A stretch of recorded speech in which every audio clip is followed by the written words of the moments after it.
Good evening అండి doctor గారు. Doctor గారు నాకు ఇట్లా ఛాతీ కింద చాలా నొప్పిగా అనిపిస్తుంది. మొత్తం ఇట్లా పట్టేసినట్టు అయితుంది. తిన్న తర్వాత చాలా మంట మంటలాగా అనిపిస్తుంది. తిన్నది కూడా మనకు ఛాతీలో నొప్పొచ్చి మొత్తం ఛాతీలో కూడా మంట మంటలాగా అనిపిస్తుంది. దేనివల్ల అంటారు? ఇది గ్యాస్ ప్రాబ్లమ్ అండి. ఇది గ్యాస్ట్రైటిస్ అంటారు. గ్యాస్ ట్రబుల్ వల్ల అట్లొస్తది జనరల్‌గా.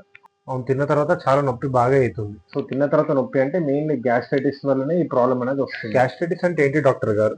గ్యాస్ట్రైటిస్ అంటే ఏంటంటే మనం తిన్న తర్వాత యాసిడ్ అనేది ఎక్కువ ప్రొడ్యూస్ అయ్యి అది లోపల ఉన్న స్టమక్ పైన పడి అది చాలా మంట మంటలాగా అల్సర్ లెక్క ఫామ్ అయ్యే ఛాన్స్ ఉంటుంది. సో దానివల్ల మొత్తం కంట్రోల్. దానికి ట్రీట్మెంట్ ఎలాగా? దాని ట్రీట్మెంట్ ఏంటి అంటే కొన్ని టాబ్లెట్స్ రాసిస్తాం. తినే ముందు టాబ్లెట్స్ వేసుకోవాలి ఉంటుంది. చికెన్, మటన్, మిర్చి, మసాలా బిర్యానీ అనేది మందులు వాడకపోతే ఏమవుతుంది?